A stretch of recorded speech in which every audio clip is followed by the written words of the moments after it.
e tirando o horário da aula, mas também é uma coisa a ser trabalhada em posteriores aplicações, né? E, de forma geral, né, o trabalho em equipe também pareceu satisfatório, mesmo com alguns problemas pontuais que a gente tem, né?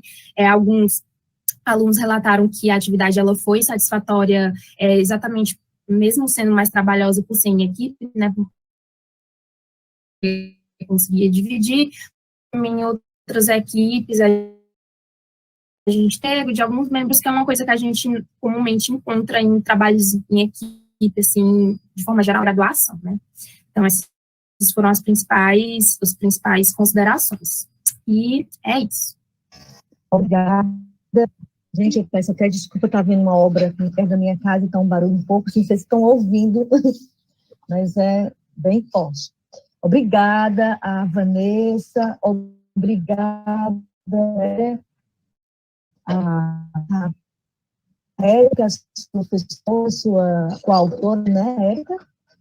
Muito interessante o trabalho, né, e apresenta uma forma, vamos dizer, inovadora de construir uma prática pedagógica, né, e como você mesmo falou, Vanessa, os conteúdos são complexos, são muitos conteúdos, e vocês tentaram dar para ele, vamos dizer, um sentido, um significado para eles, utilizando as mídias, né, e utilizando as tecnologias digitais, o próprio vídeo. O vídeo é um elemento de uma sensibilidade, né, fazer um vídeo curto. Agora a gente vai ouvir, né, do grupo, alguma pergunta das duas questões, das duas apresentações. Se alguém quer fazer alguma consideração, alguma pergunta dos trabalhos que foram apresentados.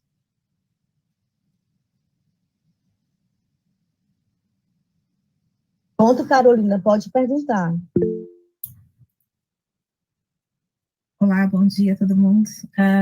Parabéns aos dois trabalhos, a equipe que estava junto, foram muito interessantes. Eu tinha uma perguntinha para a Renata e uma para a Vanessa. A da Renata se eu entendi bem, e você me corrija se eu deixei escapar alguma coisa, os alunos foram positivos tanto para as tradicionais quanto para as ativas, né? E aí eu fiquei pensando assim, já que a gente valoriza tanto as metodologias ativas, né? Por que para os alunos os dois parecem igualmente bons, né? Eu estava tentando refletir um pouco sobre isso.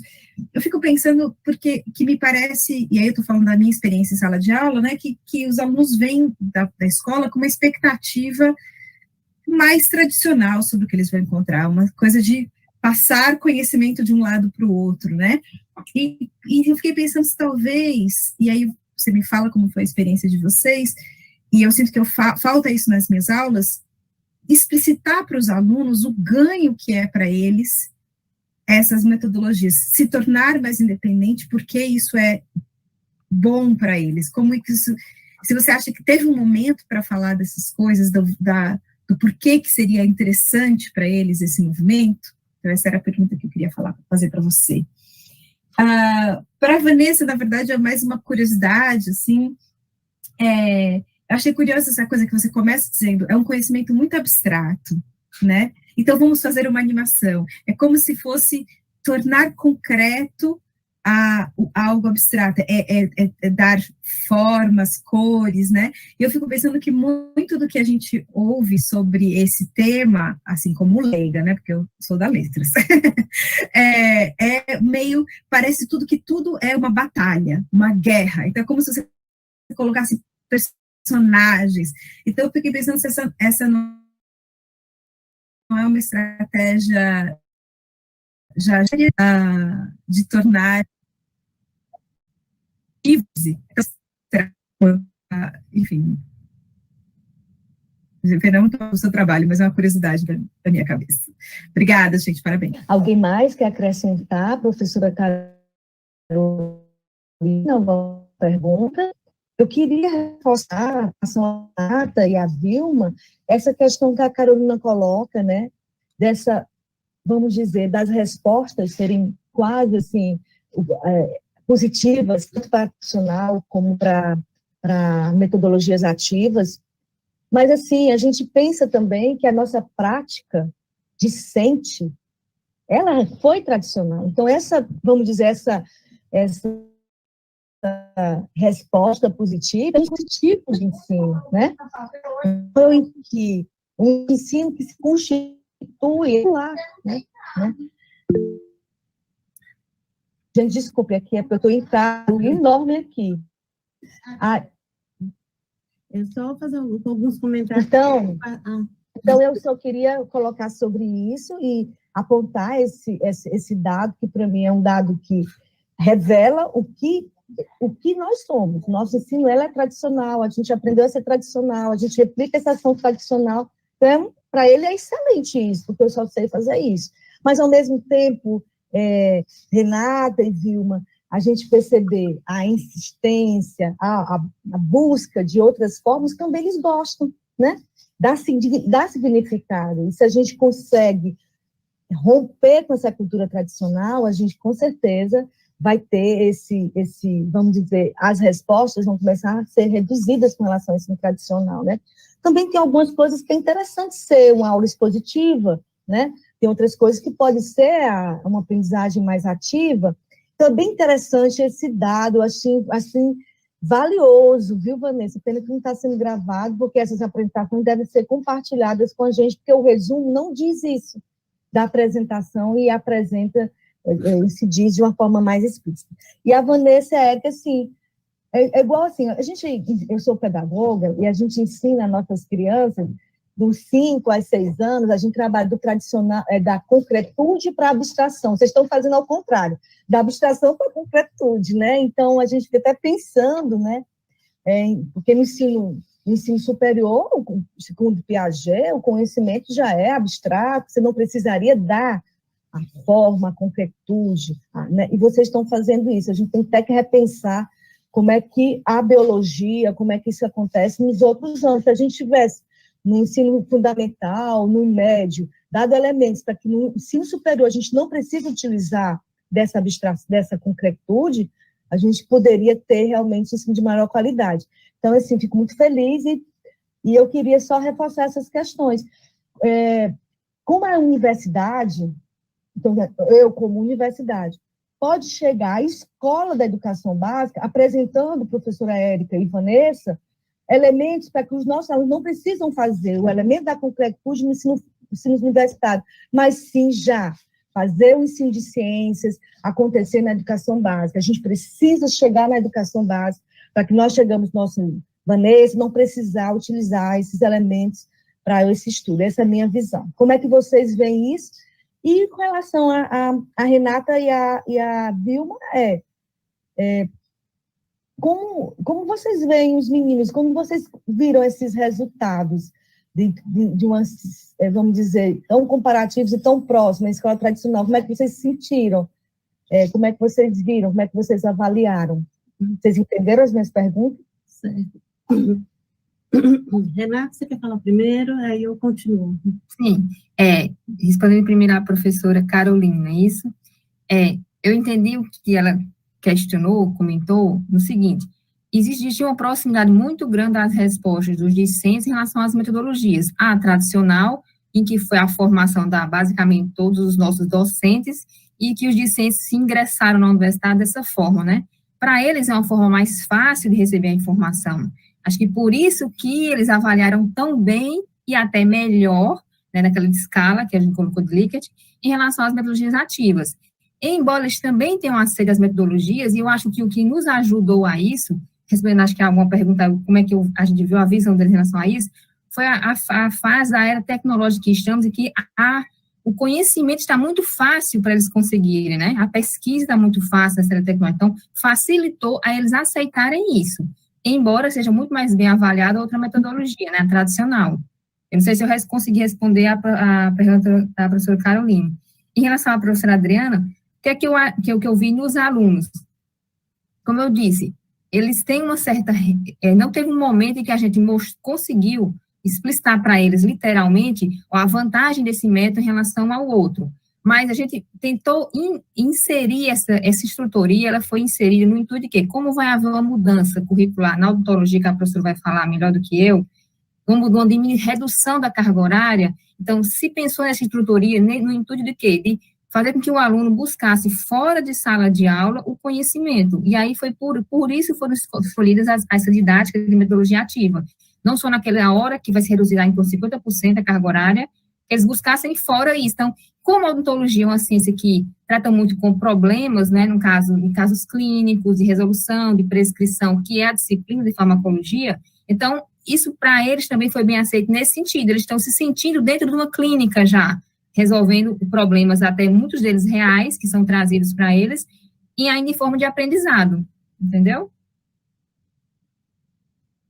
Pronto, só complementando um pouquinho aí, que a Renata já falou muito bem, a nossa turma de farmacologia, hoje, ela consta com 128 horas, né, são 8 créditos.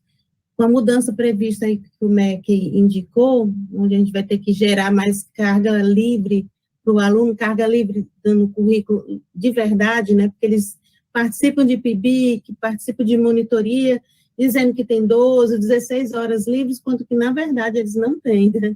Então, a gente vai ter essa carga horária de todas as disciplinas reduzidas.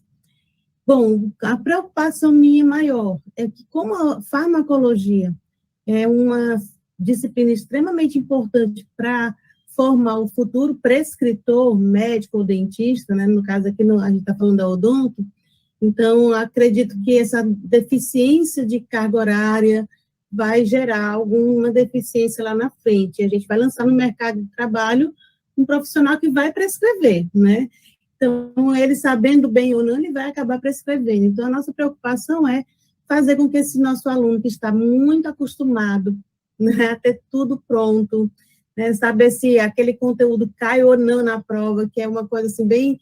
Vocês que estão ainda no segundo ano, né, da faculdade, iniciando, eles têm muita coisa de colégio, né, de colégio, saber se vai cair na prova, quantos pontos valem, sempre estão querendo barganhar, né? Então, a gente querer utilizar essa preocupação deles na verdade, torná-los mais ativos, porque a gente vai ter uma redução, então, o conteúdo de aula teórica, mesmo o tradicional, que eles aceitam bem, porque é muito mais fácil, né, eles não têm que ter problemas, já está tudo pronto, né?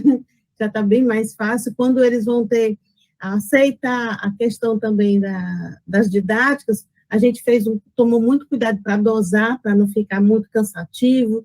Então, acho que no final das contas ficou muito bem dosado, então eles aceitaram bem. Mas a preocupação maior nossa agora é fazer com que o nosso aluno, acostumado a ter muita sala de aula teórica, eles comecem agora a se conscientizar que eles vão ter que também trabalhar por conta própria, que o conteúdo vai ser reduzido em teoria, né, em sala de aula, mas o conteúdo geral para a prática vai continuar o mesmo, né, então eles vão precisar. A ideia nessa disciplina, dessa instrutoria, que foi esse projeto novo aí que o professor João César está retomando, veio a calhar muito, porque a gente está simplesmente se preparando para essa transição, né, e no conjunto, eu estou falando isso aqui no conjunto da obra, porque esse trabalho que a Renata está apresentando, ela está apresentando dentro da ótica dela, que a instrutoria dela foi trazer as dinâmicas, né, lançar para a gente, ia fazer um determinado trabalho de farmacologia, e a gente vê também um relato para captar, né, alguns vários monitores, que os alunos realmente falam que foi tudo bom, mas que eles ainda preferem a tradicional. Claro, né, não tira da zona de conforto, então está tudo bem, né? Mas essa ideia de que a gente tente ver se o nosso aluno fica mais autônomo. Eu acho que está chegando a hora, né?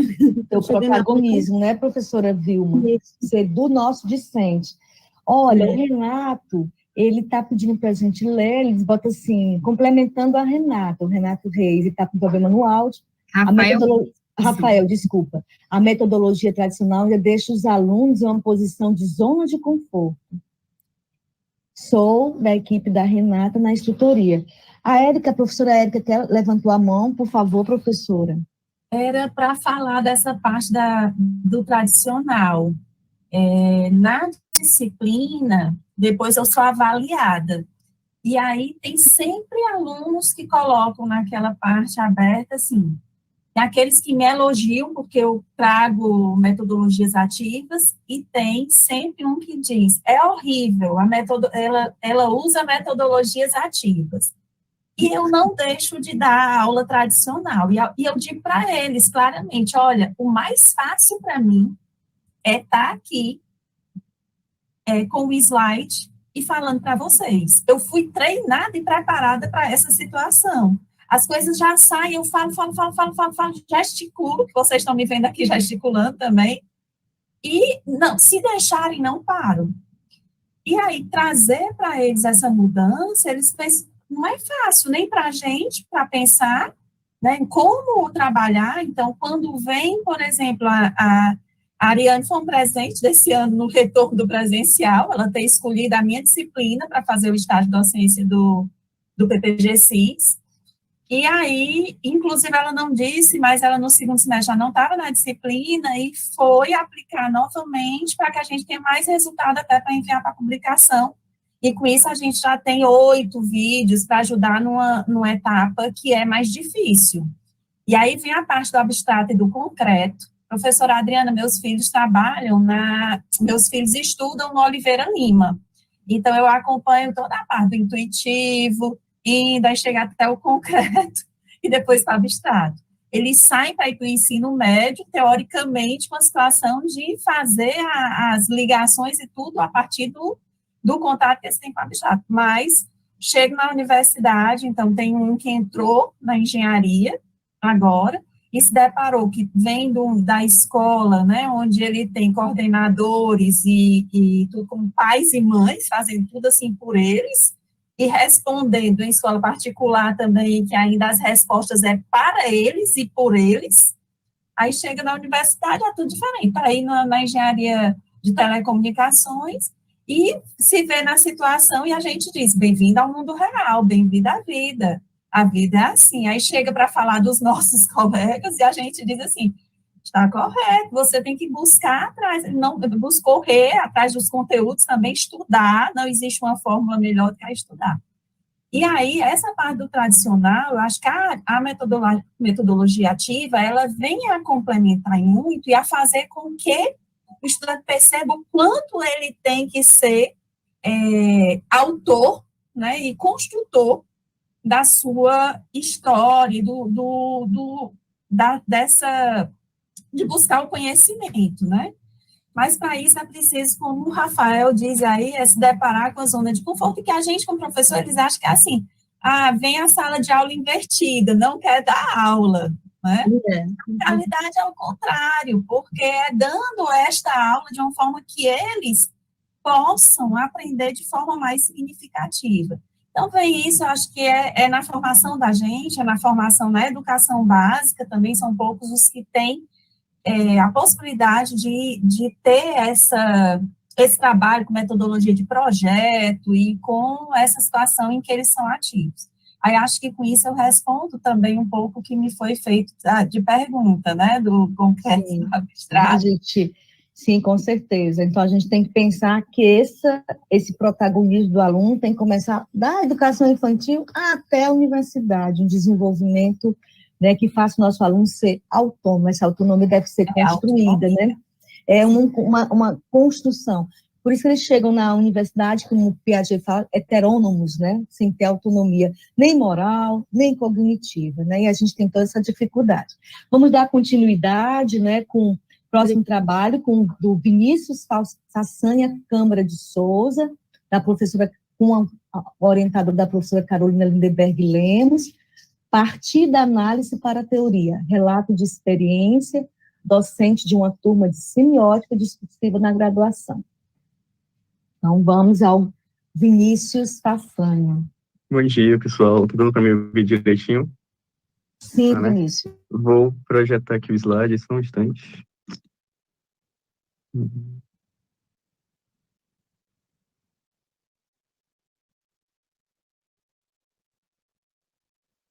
Foi para vocês? Sim, Vinícius. Pronto, então, bom dia de novo. Eu sou o Vinícius Façanha. Minha câmera está meio ruim porque está no celular. e hoje eu vim trazer uma comunicação que é um pouco, é um relato de uma experiência que eu tive como docente, né, no estágio de docência do mestrado, já que eu faço mestrado em Linguística no PPGL da UFC, com a direção da professora Carolina Lindenberg Lemos, e eu nomeei a comunicação como parte da análise para a teoria, porque tem um pouco a ver com como a gente acabou conduzindo a disciplina, que é, de certa forma, um pouco diferente daquilo tradicional.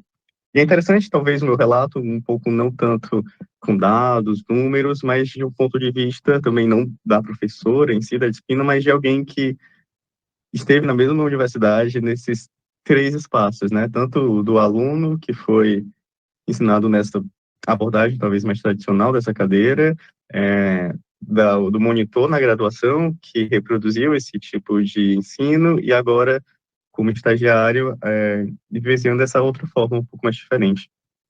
Bom, e aí falando um pouco, né, esse estágio ele se deu numa cadeira do curso de letras, chamado Semiótica Discursiva, que é uma cadeira optativa, e foi no semestre de 2022.1, mas nesse semestre também, 2022.2, colaborando com a disciplina, digamos, como um estagiário não oficial, e eu acho que isso é interessante também para ver algumas comparações e alguns ajustes que a gente foi tomando entre um semestre e outro. Tá, mas aí, o final, o que é semiótica, né? O que é essa disciplina? Eu fui pegar lá no projeto pedagógico do curso, a definição que tem lá, e é muito breve, ela só diz que semiótica discursiva é o estudo dos limites da semiótica e dos signos como elementos de produção do sentido. O que diz ainda muito pouco sobre o que a gente vê nessa cadeira. E aí eu fui pegar uma definição, que veja, não é também muito mais grande, de um dos manuais basilares da semiótica aqui no Brasil, que fala, que é da professora Diana Luiz Pessoa de Barros, que fala que a semiótica deve ser assim entendida como uma teoria que procura explicar ou os sentidos do texto pelo exame, em primeiro lugar, de seu plano do conteúdo. E aí, tudo bem que tem muito mais informações, mas tem algo interessante, que é essa ideia do exame do plano do conteúdo, que é... Olha, alguma coisa saiu aí? Não tudo certo, né? Não estamos vendo o seu slide. Puxa, deixa eu tentar de novo.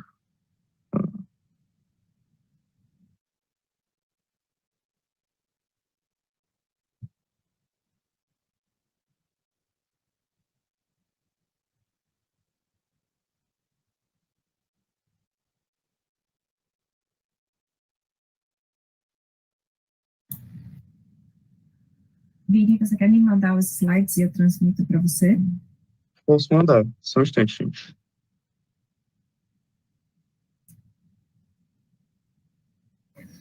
Só para lembrar vocês, para preencherem a frequência das atividades de hoje, tá certo? A gente agradece.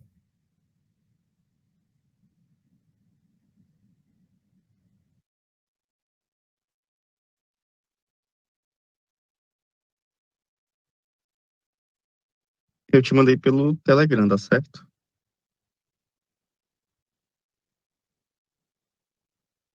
Vou compartilhar pelo Drive também.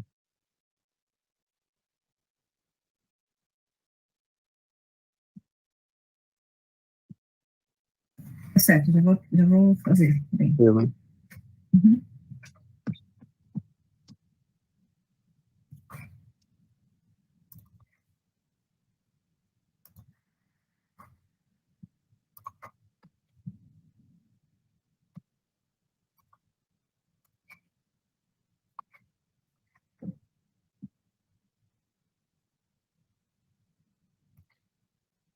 Tudo bem aí? Tudo, tá aparecendo. Pronto, eu vou passando e você me fala quando tiver. Tá. Me fala para passar. Uhum. Pode passar mais um, outro. Pronto, a gente estava aí, né?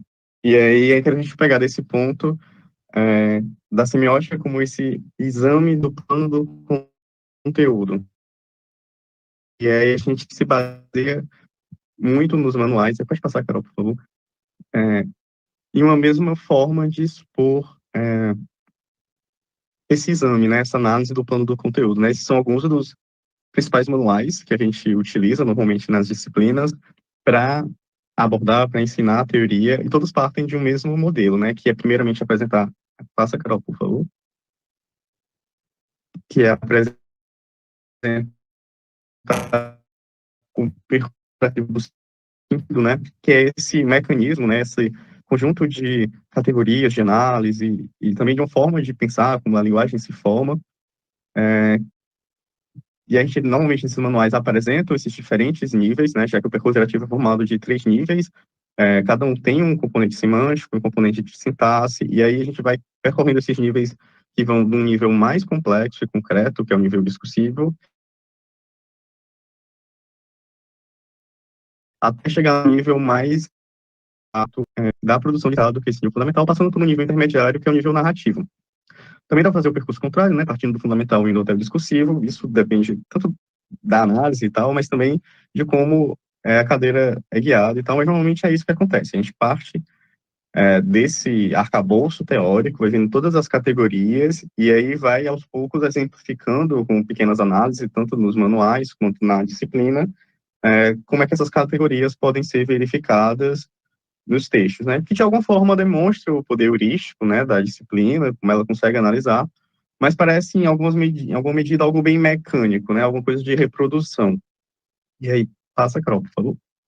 E aí a gente decidiu, né, a Carol teve essa ideia de meio que inverter a direção. E se em vez da gente partir dessa explanação, desse conteúdo teórico, desse grande arcabouço teórico, que muitas vezes até assusta o aluno, a gente fizesse o percurso contrário, né? A gente saísse da análise dos textos para, a partir dela, formar no aluno a compreensão da teoria e dos mecanismos e das categorias de análises que são veiculadas pela semiótica. Aí, pode passar. A gente resolveu aderir, né, utilizar um outro manual, que é esse livro do professor Luiz Tati, chamado Análise Semiótica através das Letras, que ele se coloca como um manual intermediário, em que, após esses primeiros manuais que são apresentados as categorias teóricas, o aluno agora tem acesso um pouco mais à análise propriamente dita, com análises mais completas de textos, e não apenas análises exemplificantes, né? Análises que procurem direcionar a descrição daquele texto para a produção de algum sentido, para o desvelamento de como é que aquele texto produz certos sentidos no leitor, né? E aí o Tati, ele fala que com esse livro, né, esperamos que o tratamento descritivo das letras escolhidas, por atrelar-se a contextos concretos, proporcione um convívio mais produtivo dos interessados com as noções semióticas, frequentemente consideradas obscuras e distantes do universo aplicado, né? O que tem tudo a ver com a discussão que a gente estava fazendo aqui na sala sobre essa questão de tornar as coisas um pouco mais concretas, com esse conhecimento tudo abstrato que a gente vem construindo na academia.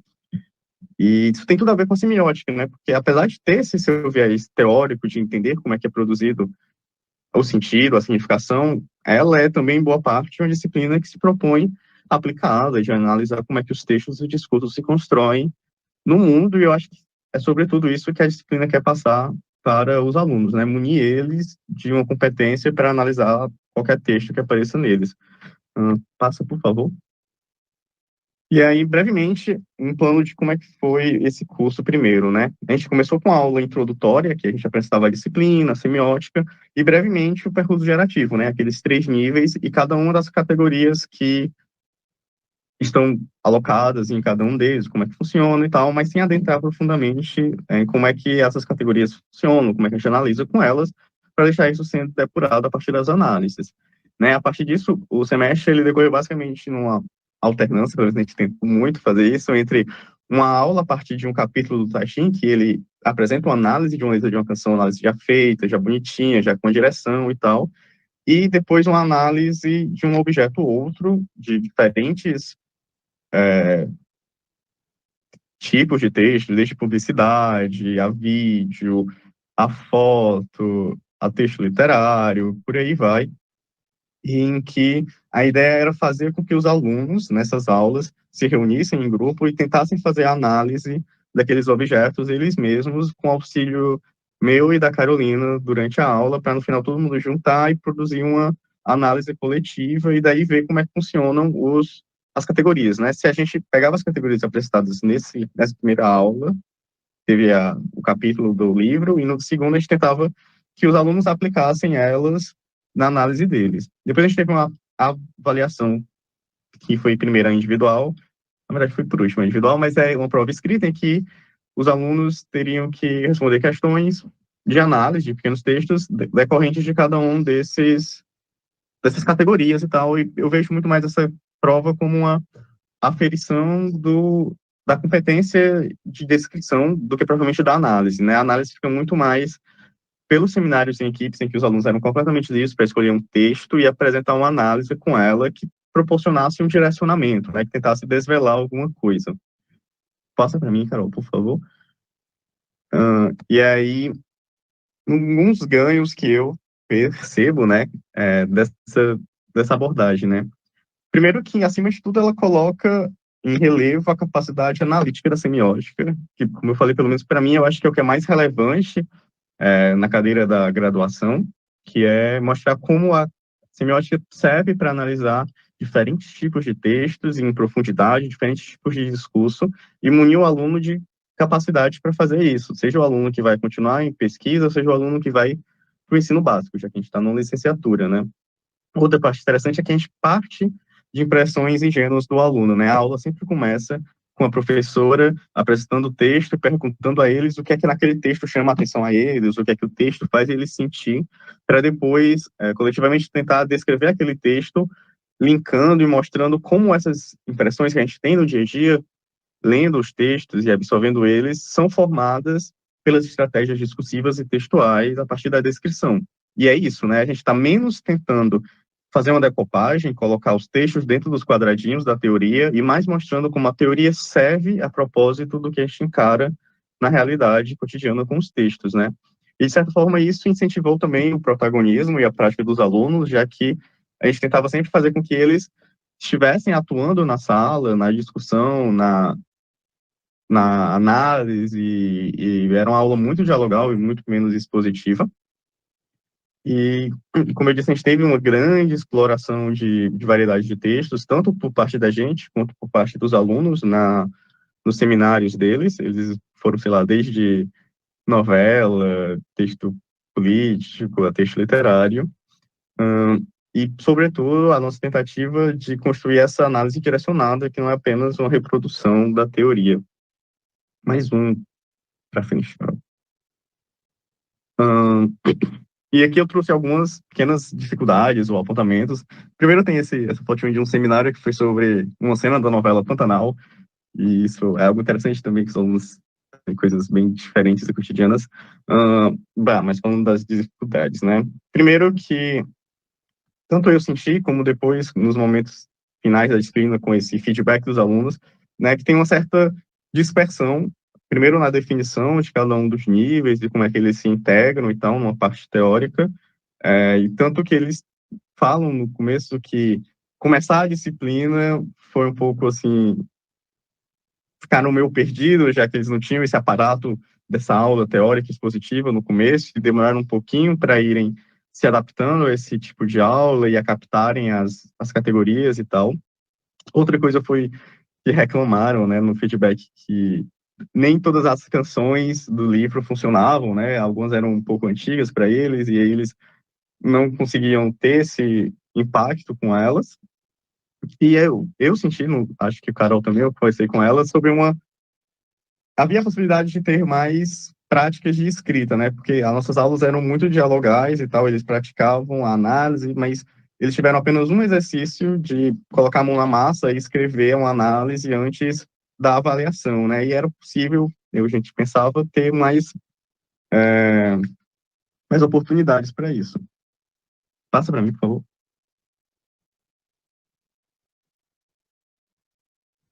Tá. E aí eu trouxe alguns apontamentos para o semestre seguinte. Primeiro aqui tem um seminário que foi sobre um tweet do Lula, que foi muito bom mesmo. Até os alunos apresentaram num evento que teve de semiótica agora, na Semana de Humanidades. E primeiro, que eu falei que eles ficavam um pouco perdidos, que nosso foco era muito na análise e tal, mas, em contrapartida, a gente percebe que essa parte da teoria, da discussão teórica, ela também emana dos alunos. Não é que a gente não tenha apresentado toda essa discussão no primeiro momento, mas durante as aulas, os próprios alunos iam instigando a aula a partir de questões completamente teóricas, de dúvidas que iam surgindo a eles.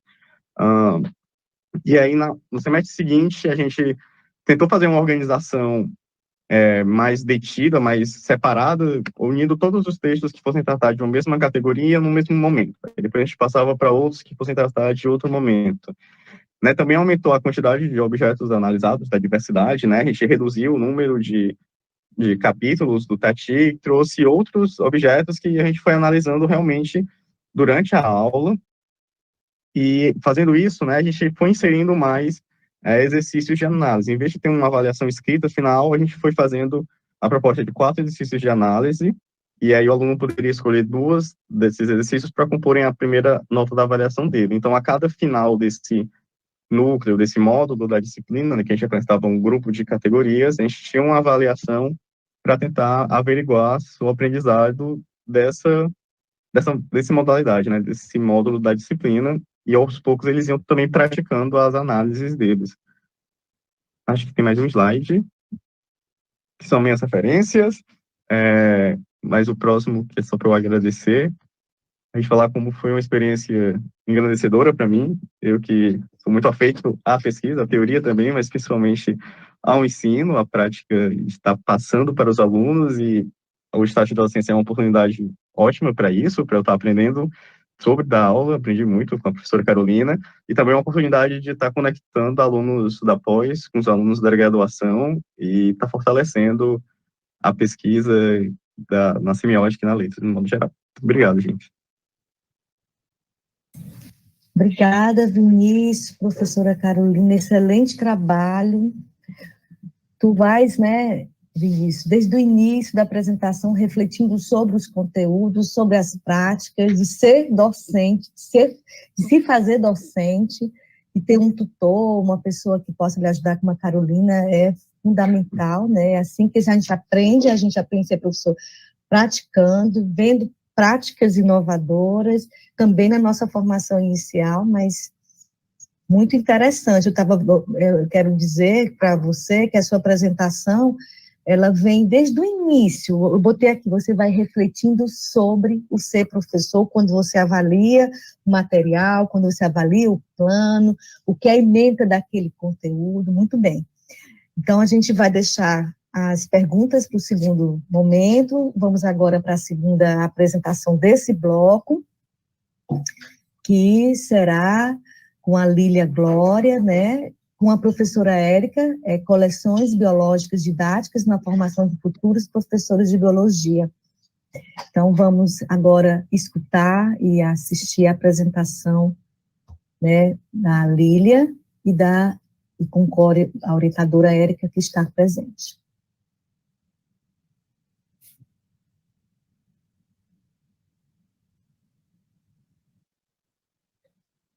Bom dia a todos. Eu espero que todos estejam me ouvindo bem e vendo a tela projetada do meu notebook. Sim. Ok, obrigada. Bom, eu vou então apresentar o trabalho sobre coleções biológicas didáticas na formação de futuros professores de biologia. Eu sou a Lilian Xavier, sou aluna de doutorado do programa de pós-graduação em Sistemática, Uso e Conservação da Biodiversidade, no PPG-CIS UFC, e a professora Érica Mota foi minha orientadora durante esse processo, nesse trabalho. Bom, antes de falar sobre o trabalho em si, é preciso contextualizar o papel das coleções na formação das crianças, né, dos alunos de um modo geral, desde a educação infantil até o ensino médio, até o ensino superior, por exemplo. Então, as coleções, elas proporcionam um momento de experimentação. E aí, aproveitando a fala de todos aqui, o momento do concreto, onde você sai ali do ficcional, do falado, do abstrato, e traz ao concreto, ao palpável. Isso nas ciências biológicas é fundamental, especialmente quando se fala de certos grupos taxonômicos, né? Aí na imagem, vocês podem ver uma criança manuseando uma arcada de tubarão. Então, com esse exemplar em mãos, né, ela pode aí compreender certos papéis e funções que esses organismos exercem na natureza, por exemplo. Na segunda imagem, vocês veem uma criança visitando uma coleção propriamente dita, né? Ou seja, uma saída de campo até a coleção. Então, a coleção, como eu disse aqui, proporciona uma exploração prática mesmo do dito teórico. Mas, para professores, isso às vezes representa uma dificuldade, não é todo dia que você tem uma coleção disponível para trabalhar. Então, além disso, né, os professores já enfrentam dificuldades reais e práticas no seu cotidiano de ensino, como o tempo para desenvolver e inovar com experimentações, às vezes. O conteúdo é muito extenso, né, e os professores precisam dar conta daquele tempo, daquele conteúdo naquele tempo, e isso acaba afetando a dinâmica de ensino desses docentes. Além disso, a falta de material mesmo, recurso do material. Né? Eu tenho uma coleção e isso exige uns certos recursos.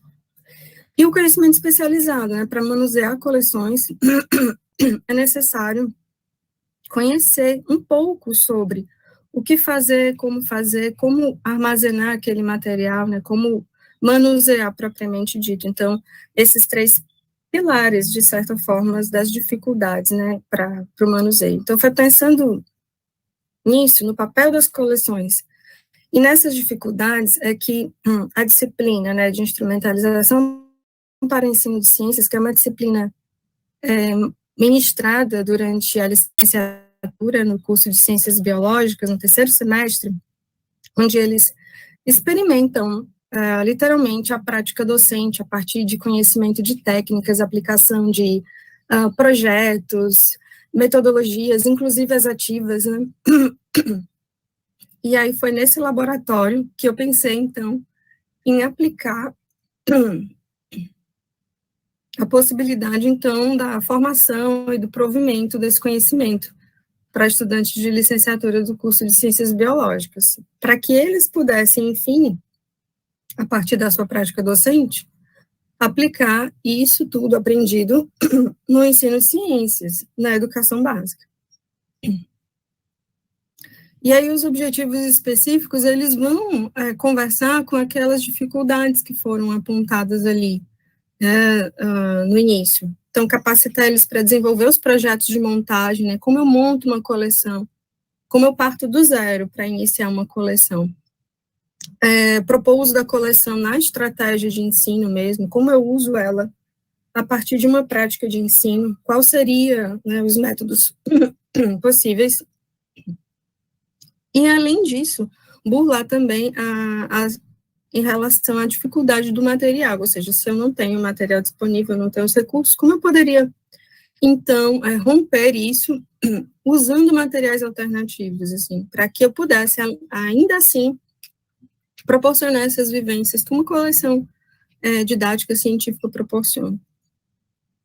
Então, pensando nisso, né, foi montada uma estrutura dos encontros. A professora Érica Mota, que ministra a disciplina de PEC 3, ela me cedeu parte do seu horário, né, para que eu desenvolvesse esse projeto com eles. E aí, inicialmente, eu cheguei, né, até a disciplina, fiz uma observação de como ela lidava com os alunos. Na disciplina, ela aplica, né, a metodologia de projetos, então eu estava vendo ela aplicando, ensinando sobre a metodologia de projetos, eu iria aplicar ali, então, um projeto com eles, e que potencialmente poderia ser usado por eles nos seus projetos, né, da disciplina e nos seus futuros projetos em sala de aula, quando eles vierem a ser professores, né.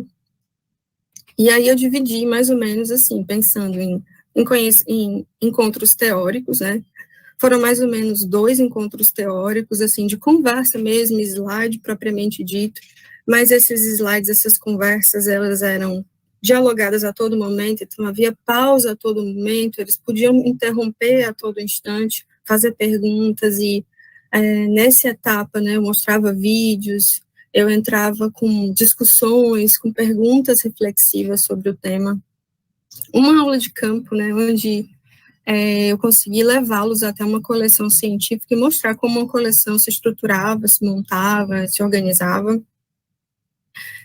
Também foi desenvolvida uma avaliação, né, nesse intervalo entre o teórico, o campo e o prático, que é onde eles colocam efetivamente a mão na massa, para desenvolver uma espécie de coleção itinerante. Eu vou mostrar para vocês depois.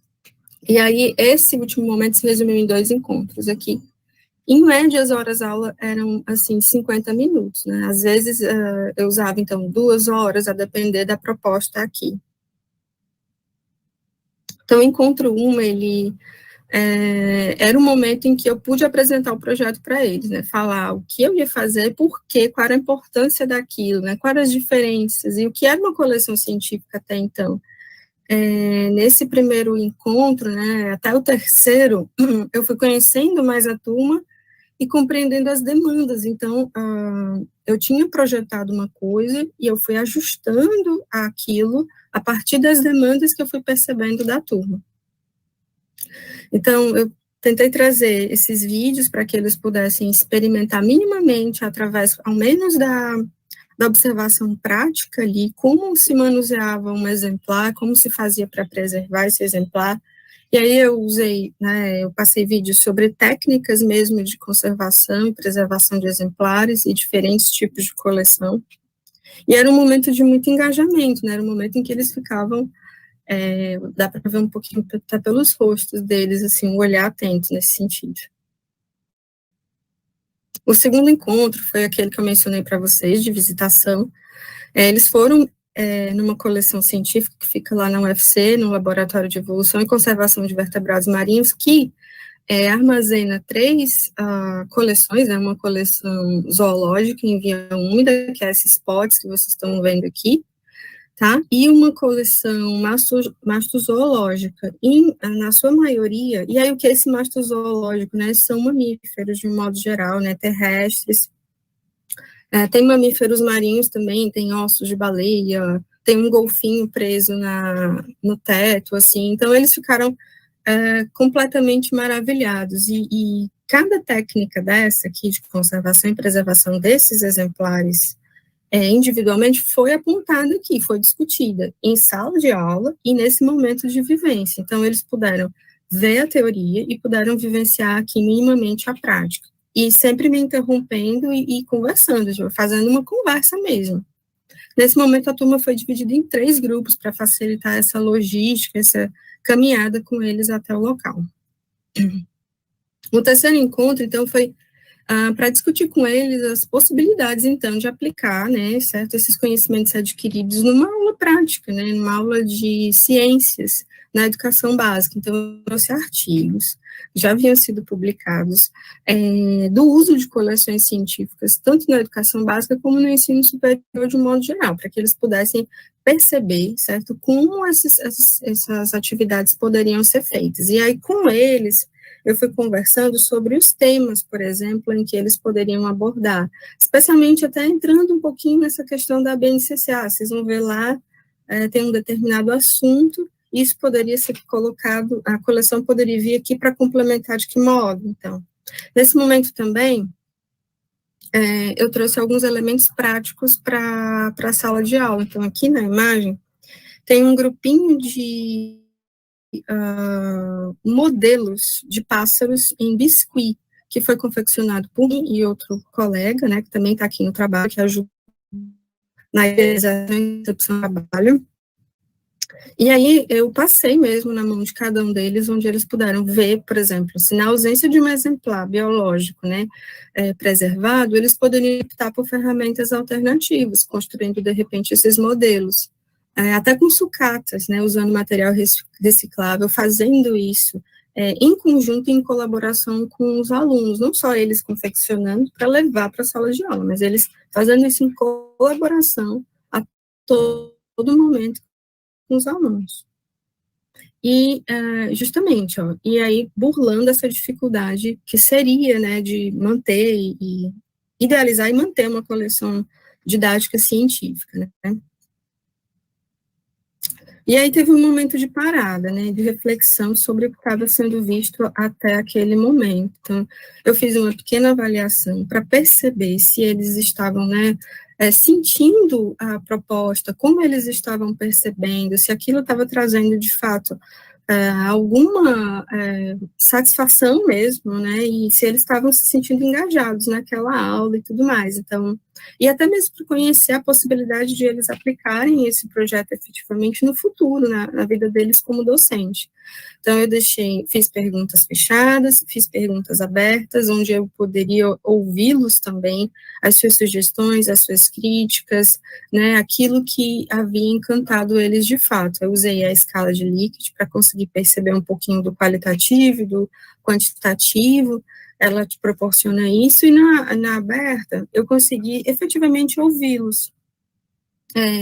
E aí vieram elogios, vieram dicas, sugestões, vieram momentos de, poxa, eu nunca tinha visto uma coleção de verdade, foi incrível, vieram elogios dessa natureza, então foi gratificante. Esse momento também foi importante, porque durante a etapa em que eu os conheci e eles me conheceram, eu descobri que eles não haviam tido disciplinas básicas na biologia em laboratório, né? Eles tinham entrado na graduação no momento pandêmico, então eles tinham sofrido com esse evento, né, da pandemia, esse evento desastroso, né, e isso havia impactado a vivência deles em laboratório, ou seja, eles não tinham tido o contato com os exemplares propriamente dito, o manuseio de uma lupa, de um microscópio, certo? Então, o ensino deles ali, na formação deles, havia sido mexido, prejudicado por aquele contexto, e, de certa forma, esse projeto aplicado durante o curso de PEC 3 proporcionou uma complementação, ou melhor, na verdade, supriu até alguma lacuna, de certo modo, né, que havia sido gerada nesse período. Então, foi satisfatório também por aí.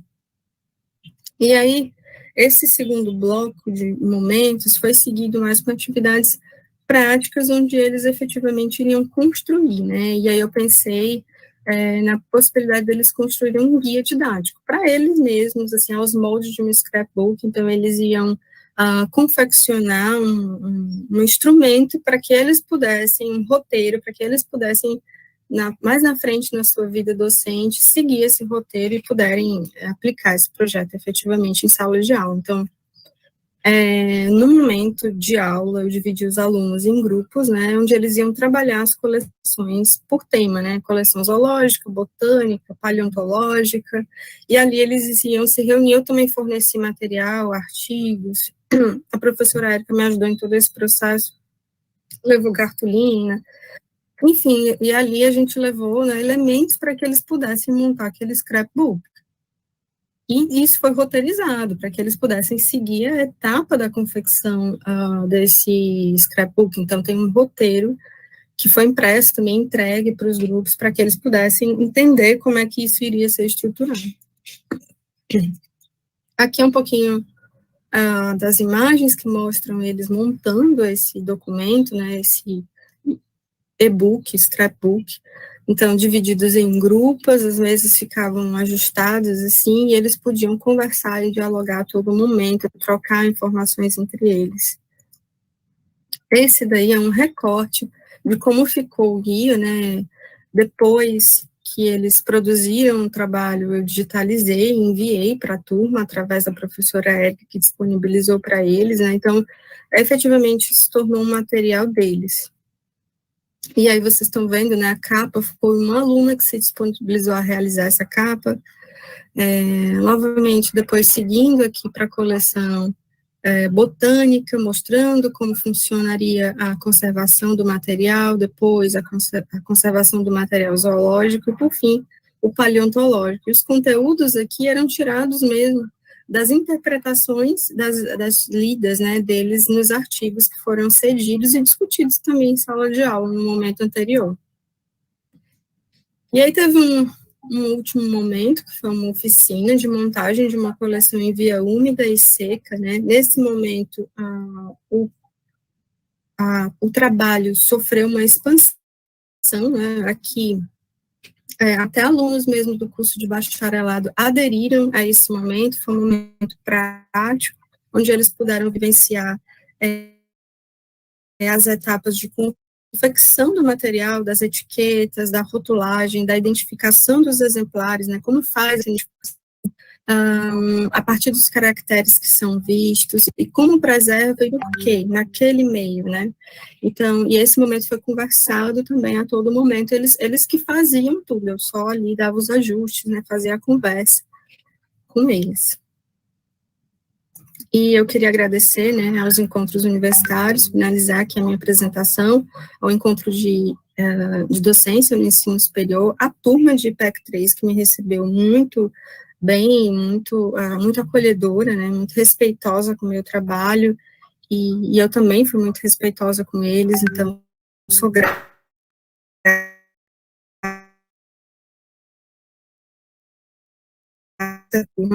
ao PIDE, a Ação Ictiológica Dias da Rocha, que forneceu material para elaboração, para requalificação e elaboração dessa coleção itinerante, que hoje funciona como empréstimo na coleção Dias da Rocha, né, a gente empresta para instituições fazerem atividades de divulgação científica ao programa, ao meu programa de pós, o PPG-CIS, a CAPES pela Bolsa, e é isso. Muito obrigada.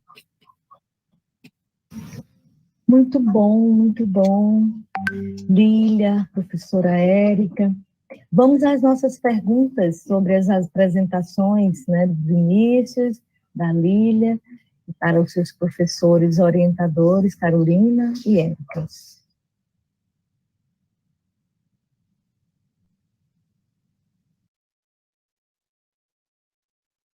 Alguém quer fazer alguma pergunta sobre o trabalho?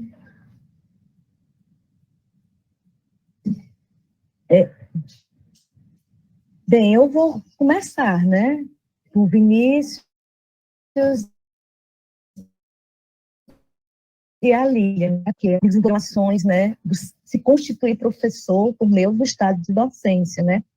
E eu queria saber de vocês, assim, o sentimento, né, a compreensão de vocês agora, porque vocês já fizeram essas disciplinas quanto aluno. Como é que vocês se sentiram nessa construção de ser professor, no desenvolvimento dessas disciplinas, dessas atividades? O que vocês ressignificaram?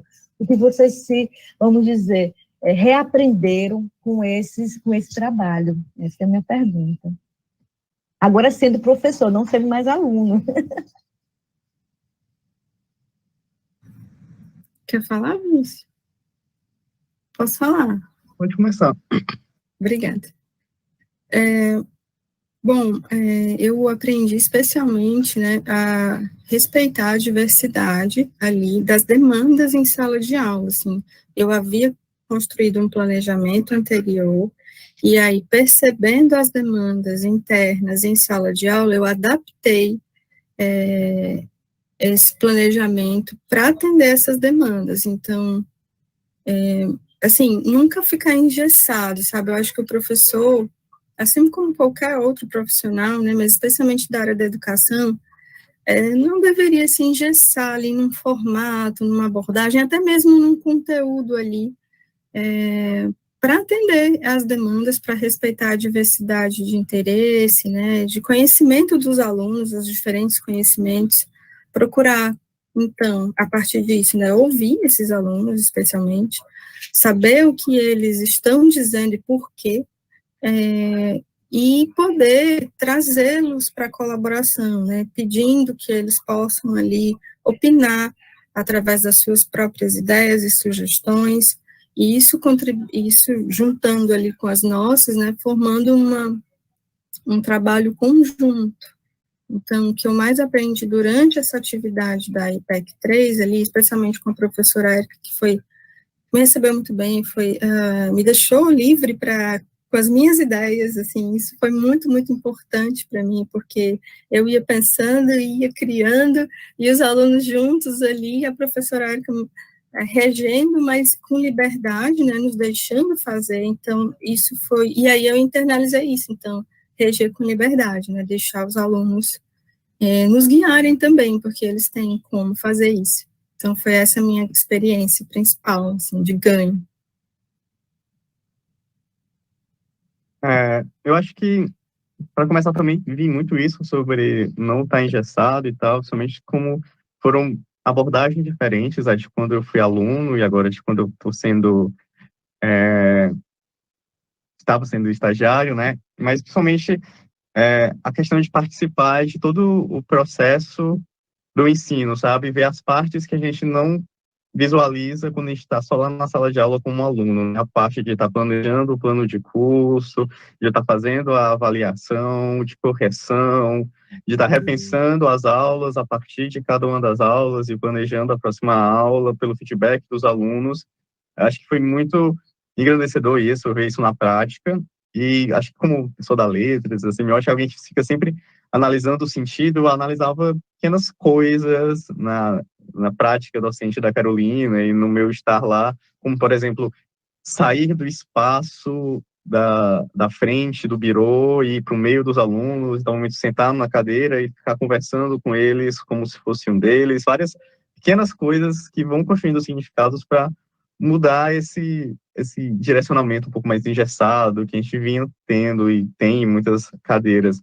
Enfim, e outra coisa também que, como estagiário, como professor, eu também aprendi parte da teoria da disciplina que eu estava ensinando, que eu não sabia até agora, né? Porque é isso, a gente vai tendo demanda dos alunos que vão pedindo da gente que vá estudando outras coisas e também ser sincero com eles quando você não sabe algo e tal, e vai dizer, vou pesquisar sobre, o que você acha e tal.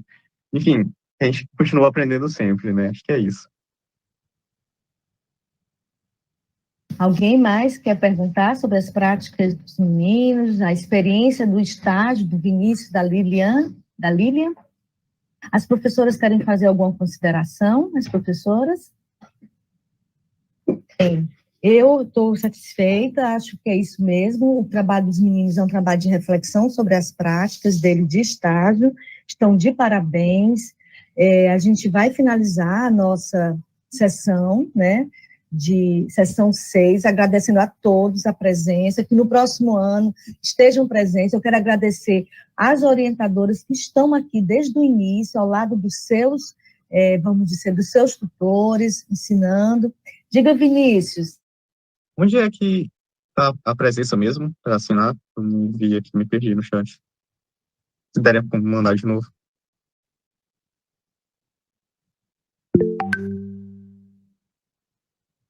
Pronto. Obrigado, Carol. Agradeço a toda a presença. Estejam novamente no próximo encontro de docência no ensino superior. Aqui é o espaço que a gente pode conversar sobre as nossas práticas de estágio. Também do Ser Professor, a Érica, com certeza, a Carolina, a professora Vilma, avaliam com certeza, junto com seus alunos, os seus estagiários, né, novas práticas para o seu processo de ensino. Isso é muito importante. Obrigada por vocês estarem aqui e estarem participando. Eu quero falar isso porque ontem eu tive uma apresentação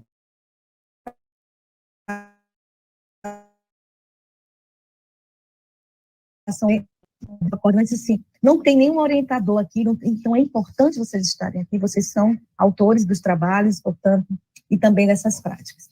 Agradeço a todos e ao próximo encontro de docência, encontro de universidade 2023. Fiquemos em paz e cuidem de vocês, a Covid está caminhando aí, né, em Fortaleza. Um abraço. Obrigada, Adriana, foi ótimo. Parabéns aí.